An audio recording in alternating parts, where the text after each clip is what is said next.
The People's Countryside The Environmental People's Countryside Debate Environmental Debate Podcast. The People's Countryside Environmental Debate Podcast. People's Countryside Environmental Debate Podcast. People's Countryside Environmental Debate Podcast.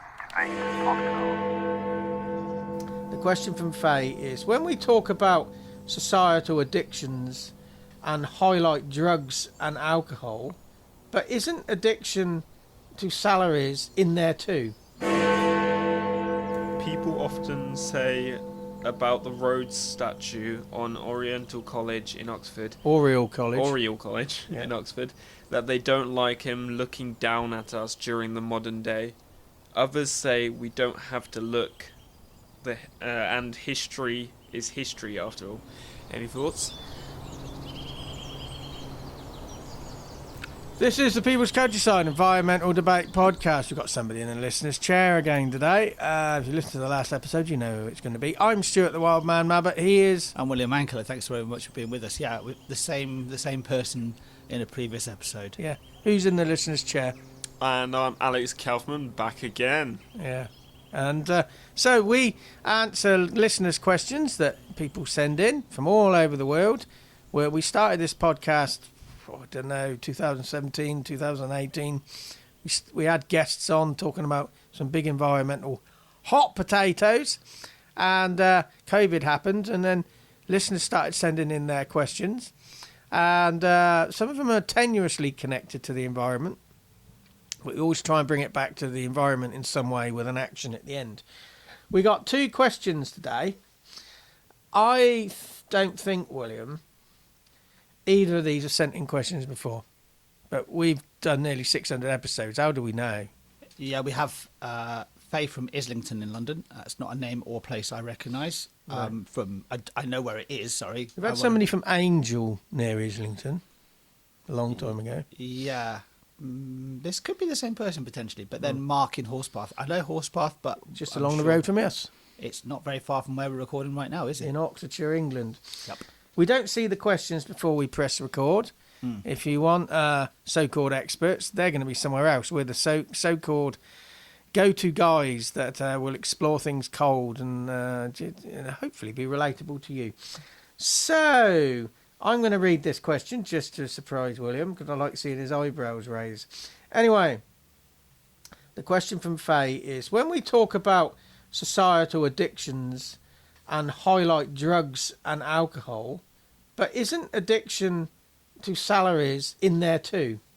Yeah, I think it is, absolutely. But it's almost like an unseen addiction. We always crave more. We always want to have more money. All you have to do is look at the people at the very top when it comes to money. The people who have the most money, what they want, they always want more money. You know, your Jeff Bezoses, your Elon Musks, the billionaires of this world. They always want more. And I think it just fulfills this ancient human need to, when we had a scarcity of stuff, you know, it was always good to have a little bit more, because you never knew that what the future would bring, but we always want more. And we get very tied to our salaries and how much we want, and we compare as well. Are you saying, William, our addiction to salaries is a connection with the old hunter-gatherer vibe that's innately in us, that's gone mad? Or is it something else? I wouldn't say necessarily it's gone mad. We just have to remember that we are still, in so many ways, the same creature that we were 50,000 years ago. Evolution takes a very, very long time to happen. 50,000 years ago, we were all hunter-gatherers still. Alex, you're in the listener's chair. How old are you? We're two old guys. And I'm, considering your age, I'm a young guy. Yeah. I'm 19. 19. So, how do you perceive that question? When we talk about societal addictions and highlight drugs and alcohol, isn't addiction to salaries in there too? What's your perception as a young person on that question? Well, that's just the perception of addiction. In my opinion, addiction is a drug within the mind. So technically, it's all in the same category, because it's all you're either addicted to drugs, alcohol, you're addicted to something specific, or in this case, salaries. So they're all grouped together. In my experience, I'm not really addicted to salaries, but if there is an addiction to salaries, then yeah, they would definitely be classified in that group.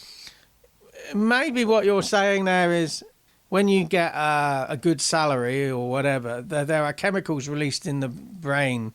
You're addicted to those chemicals, not necessarily addicted to the salary, the instigator. Is that what you're saying?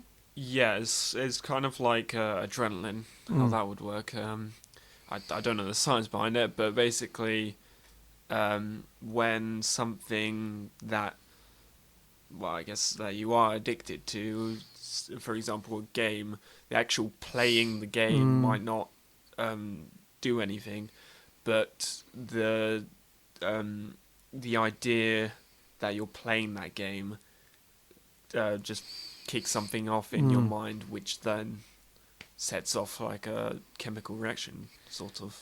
So the Faye's question is, should addiction to salaries or the impacts the salaries have on us be categorised within the drug and alcohol arena, or should it be considered but separate?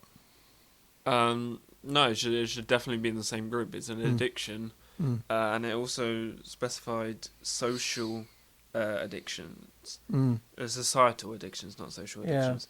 And those are actual addictions. So all addictions I would definitely group together. But I would also group drugs and alcohol in that, because they're very much seen as an addiction.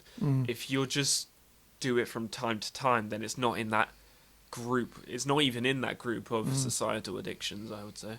Right. But if you do it enough for it to be addicting, then yeah, it is the same group as the other addictions. So. Yeah, I think with addictions in particular, that what we kind of maybe forget about it is that you become addicted to something because it's that initial rush. You get whatever it is. It could be just Alex, you cited video games as a good example, but it's very new. Maybe it's a new feeling to you. But if you get yourself your first promotion, or you get yourself your first really well paid, or even your first salaried job, your first money that you ever get given to you. I remember when I first got my first paid job, I was like, this is my money, this is amazing. But it's almost like we're always craving for that next big hit, because eventually, no matter what you get paid in salary, for example, you're going to get used to that salary. You'll probably even grow into it. You know, if you don't earn a lot of money, you earn just the right amount of money to keep yourself going. You're only thinking about maybe the next few weeks and the next month or so of what you need to pay and what you need to make sure that to keep your life going. But then you get more money, and you'll just grow into that. You'll think to yourself, "Oh, if I had another 10 grand on my salary, I'd feel a lot more content and a lot more happy." But actually, when you get to that extra £20,000 in your salary, you're spending it because you've got all this extra cash. But that itself becomes an addiction. Is there anything wrong with aiming for a good salary, though? Just because you got a good salary, does that mean you're addicted to it? No, not at all. No, but actually, I think there is a little bit of an issue if that's all it becomes your focus. Is you just make money? You become a little bit of a capitalist in some respects. Alex, you're 19. You've been planning for 10 years your future, and you're at university. You've got this vision for your career going forward. Is your salary in there as a big consideration, or is it something else? No, my salary is not really in there at all, because I haven't really been in the situation where I've had like a big paycheck or whatever. I've always had part-time jobs because I've been working simultaneously with college and now uni, and even in the holidays I haven't really had like a full-time job. So once I actually get out of education, have that first proper paycheck of full-time work, that might hit me, and then I might start thinking about it, but at the moment definitely not. Do you see yourself as addicted to anything now? Yes, addiction. A few things for me. Planning, I'm addicted to. Gaming, I'm addicted to. You're addicted to planning? Yeah. Right. I plan too much. It's Isn't that an obsession, not an addiction? Well, or is that the same the thing? way I'd put it is an obsession is obsession is always something just healthy. Once it becomes an addiction, then it can become unhealthy, and that's kind of how I feel with planning, because I'm in the situation where I get so bored of other things that all I kind of want to do is plan, and that is where it's at the point where it could definitely lead to bad situations. So I call it an addiction for myself. Yeah. So you think you overthink? Yeah. All right. Okay. Maybe you need a plan what you do not to plan. Good point there. Yeah, I might have to plan about that. Yeah. Run simultaneously alongside your plans. B plan. Possibly. I was going to say, isn't that like slightly feeding your addiction of planning? I'm just a little bit flippant, I suppose. But I heard somebody say the other day they were addicted to soap operas on the telly. Is that really? Isn't that just a habit that's got out of control? yeah, I think it is a little bit. But yeah, I think These things overlap, though, don't they? I do like what Faye's asking here, and actually even thinking about the idea of salaries being not just salary, I would say it's not just salaries being an addiction. It's the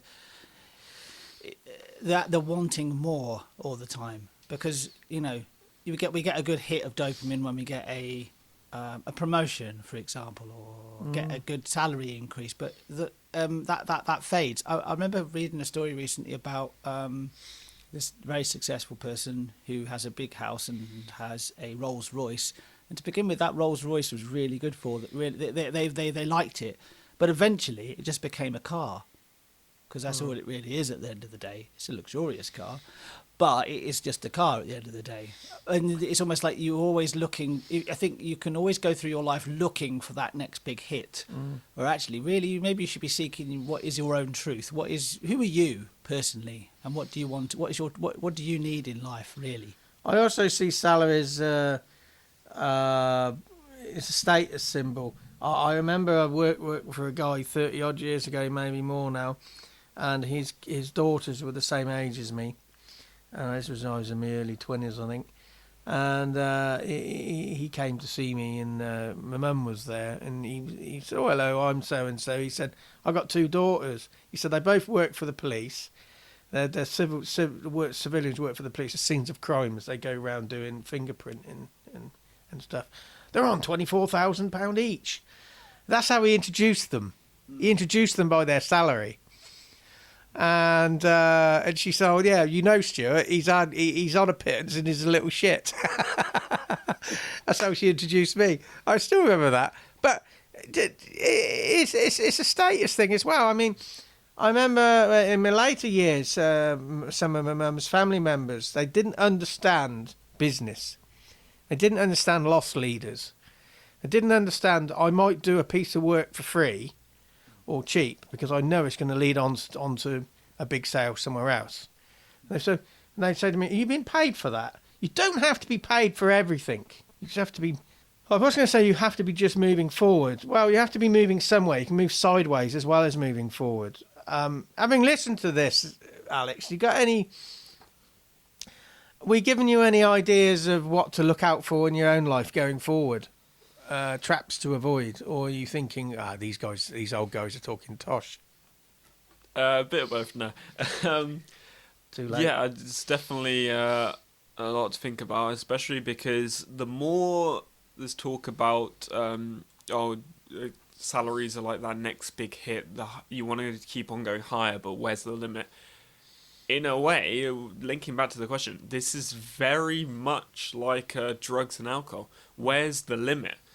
You get into the first couple and then you just keep on going, and there's people who just don't know when to stop, and that's kind of the same with, especially with it being an addiction to salaries, it's definitely that same feeling. And that makes it think, is it really necessary to be that obsessed with salaries for it to be an addiction? So I would definitely categorize it in that group, because the more I think about it, the more dangerous it can be in that kind of area. So, actions, Alex. If we're going to spin this question around to inspire ourselves and our listeners to do something positive towards the environment and nature, how can this question about addictions and obsessions with salaries be spun round to the environment in some way and sustainability? Well, the way I see it, everyone's addicted to something. So just try out new stuff. Try and get obsessed with new things. Change those addictions every once in a while to keep it from being something that could be potentially dangerous to just a healthy obsession. My action, it taps into that, is sort of like, don't necessarily see addictions or obsessions or fixations as a negative. We need some people in a challenging environment to be laser focused on certain things. So maybe if you can channel that energy, which it could be negative with addiction, and just channel it into positive use of that focus, could be a good thing to inspire people to make change environmentally. Maybe, William? My action is really, particularly thinking around salaries, is this is not like a dick measuring contest.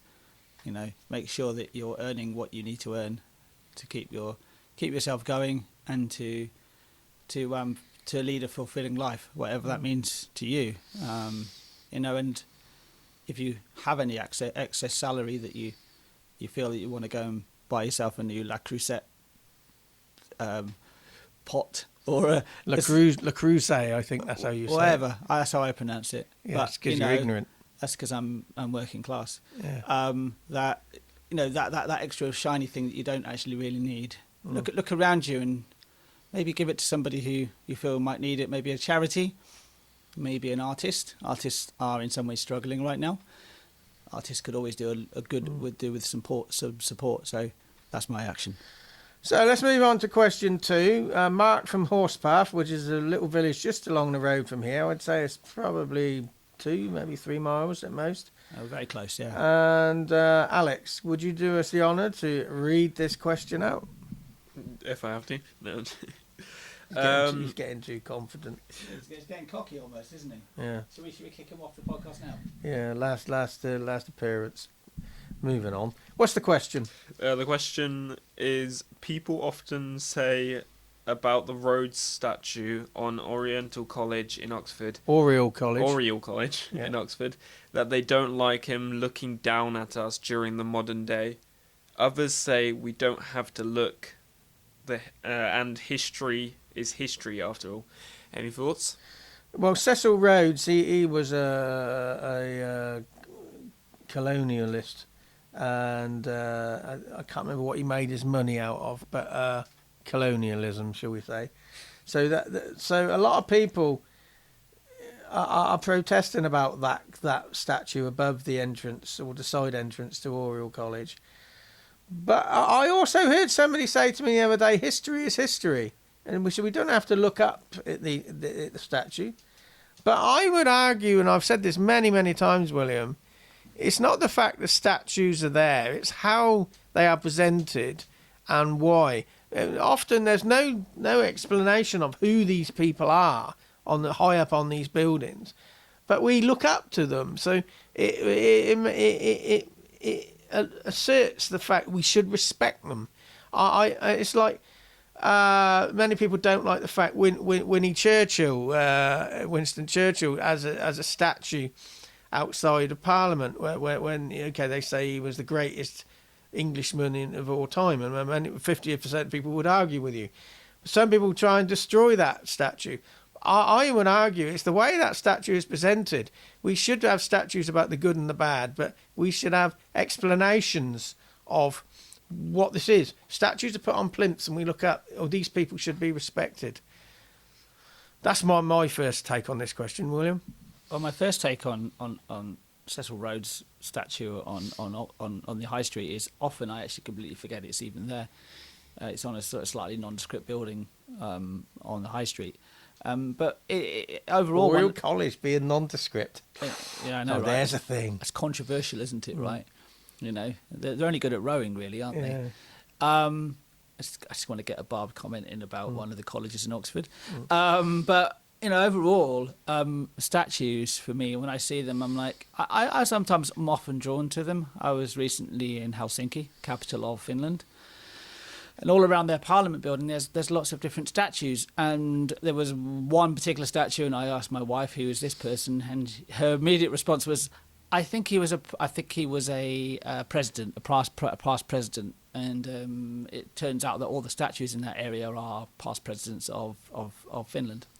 I was like, okay, that's mildly interesting. But as you say, Stuart, it would be really good if they actually had...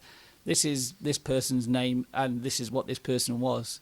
Good, bad, and ugly. Yeah, just the whole picture. Just give their almost like a potted history. But so say there's somebody in history who's evil. So we say generally considered as evil. Adolf Hitler. Adolf Hitler. Let's go straight to Hitler right now. I was thinking Adolf Hitler, and you have a statue, and this, but in this question, it says other people say we don't have to look at these statues. History is history.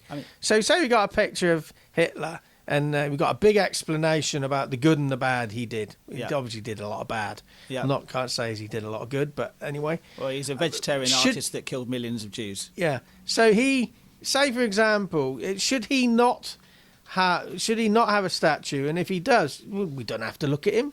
Well, Alex, as a young person, what do you think on this? We're just throwing some hot potatoes out there. Do we have to look? No, you don't have to look. It's like just random architecture out there. There's like gargoyles out there, just placed on buildings. You don't have to look at them. They're statues, same way that any person would be represented as a statue, but of course they're fictional beings rather than non-fictional beings, and that kind of makes people think, oh, well, why is this person got a statue? Why is there a pigeon who's got a statue randomly? The point of the statue, I don't think, should matter. And if it's a nice-looking statue, it's a nice-looking statue. It's the history behind it, I'd say, which defines the statue's importance. Even if it's a small little statue, but it's got significant history about it, then it's there to display its history. It's not about the size of the statue. It's about the... If there's no explanation board, how can an inanimate object explain its history? Well, that's... Is it just a piece of decoration then? In that sense, yeah, I would say it is. If you are unable to recognise what the person in the statue is, then therefore it's not significant enough to be knowledgeable to you. It's just there for design in that case. If it's someone you can recognise, like you were saying, Hitler, obviously many people would, but let's talk a bit more positive. Let's just say, for example, Jesus Christ. If there was a statue of Jesus Christ, which in a decent amount of churches there's him on a cross, people would recognise it's him. And so it's not just about the statue being there and what the statue looks like. It's the fact that the statue is Jesus Christ, and therefore people acknowledge that statue as something related to Christianity and all that. So... Yeah. I mean, with Rhodes and various other statues in Oxford colleges, these people were benefactors of the colleges, so that the college gave them an acknowledgement.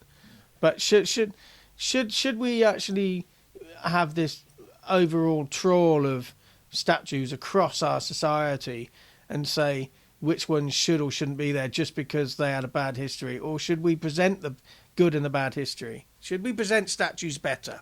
Or are they just architectural decorations?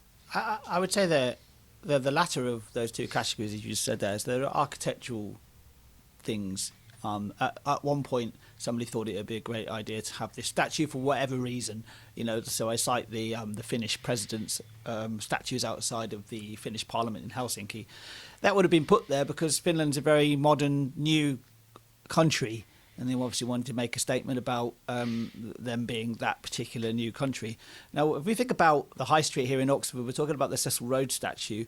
Do either of you know where the statue there's a statue on the High Street of Queen Caroline of Ansbach? Anybody? Above the entrance of Queen's College.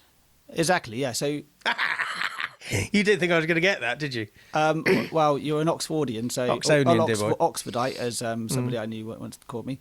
I thought you would have got it from Queen's College because she's above Queen's College. But again, it's a statue as a benefactor of the college. So that's the reason why she's had a statue up there. But how many people actually even see that statue? They haven't even recognised it's even there in the first place. Okay, even though people don't know, and if there was a resume taken of all statues in this country, and some of them represented, in hindsight, negative stuff, should they be cleared away? In hindsight, positive stuff, right? Yeah. Should they be cleared away and sanitise our past? Or should they just be presented in a new way? Or should they just be left as nondescript decorative entities? Well, to be honest with you, it's on, say, for example, Cecil Rhodes is on Oriel College's building. It's their college, their building. How much right do we actually say of what they have on there? I'm sometimes deeply offended by how many people have garden gnomes in their back garden. How far do you take this statue idolisation? What do you think about idolisation, Alex, as a young person? Do you idolise us yet? No, definitely. We got to work harder. Right. No, but back to the point about there was a point. somewhere in the previous 5 minutes there was a point. I don't remember where. No, going back to the question and all that. There's a famous statue. I don't know where in the UK, but called Knife Angel statue. And it's just there as a piece of artwork, a statue. It's not there for any history or anything, but its reason for it being there is to spread awareness of knife crime. And in that sense, it's done its job. It's done its job well on representing its cause, just like a statue of a person would represent that person. So in that sense, it's very much, and I feel like it would ruin the statue if it had a board that explained this statue was made to spread awareness of knife crime. If it was because of the uniqueness of the statue, it's already presented its reason for being there, and I think that adds to all the other statues that don't even have a board, just have a statue of some random person you've never seen before, but that person has significance to that place. How can we spin this round to the environment? I would. This makes me think about we have to confront the good and bad in our collective history, and our current lives, and not to over sanitize. We to be realistic. That's my action. Is when you're looking at environmentalism, realism. And don't try and make everything look beautiful and everything look bad. It's just let's just have a balanced view. William, action. When you think about statues, there is a form of idolisation, as you always say, Stuart. They're above us and we're looking up to them. with environmental circles, often people are idolised. Now I think of two people in the UK that people do this for, Chris Packham being one of them, Sir David Attenborough being another person. Idolisation. Now the problem with that is actually, bring them down to our level, because they are humans as well. They just care. They care a lot about the environment. Both of them do. You can tell by the way they speak. And you can be that. You can have that impact yourself on the environment. You can have that positive impact yourself on the environment. Don't see it as idolisation, and don't see it as somebody else who's carrying the burden for everybody. You can do that yourself. Alex, an environmental action off the back of Mark's question. Well, I would say don't follow the crowd, really. If everyone thinks of a statue as, inappropriate or whatever, just think of yourself. Think of yourself. What do you think of the statue yourself? If you like it, enjoy it. It's there. Statues are there to be looked at, and if you don't want to look at it, fine. It's completely your choice with what you do with your view of statues in this case. So yeah, don't dictate to other people. Okay, well, that's two very different questions today, and we kind of struggled with these, but I think that's what exploring things cold are, is a struggle to get your thoughts in place. But once you've got the foundation of your thoughts in place, you can then do something with it. And it's just I think for me, statues, it's what do you call it when you go round in a loop? Vicious cycle. Yeah, and nobody's presenting a way out of it. You're either for or against statues. Surely there's a place for them.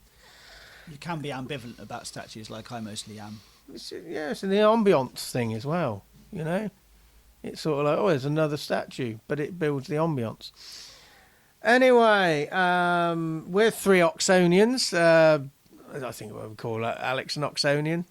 Yeah, I consider. Yeah. Considering I've lived in Oxford all my life, I consider. You're an Oxonian. Yes, I think we've had three very subtle differences on the Oxford architecture in that conversation. Be interested to listen back. We'll be back next week. Alex may or may not be with us. We've got questions coming up from Grace in Ipswich, England, Lily from Summertown, Oxford, England, another question from Lily in Summertown. You got Luna from Mexico. You're back again. We've got Jess, Bishop's Tatchbrook, Warwickshire, England. Vinroy in Linstead, Jamaica. He's back. Unity, Paddock Wood, Kent, England. She's back. I'm not going to go on. Bryce in Crieff in Scotland. That's also in that episode. Yeah. They're also back as well. Yeah. So stick with us. We're the People's Countryside Environmental Debate Podcast. I've been Stuart the Wildman Mabbutt. He's been Alex Kauffmann. And you've been William Mankelow.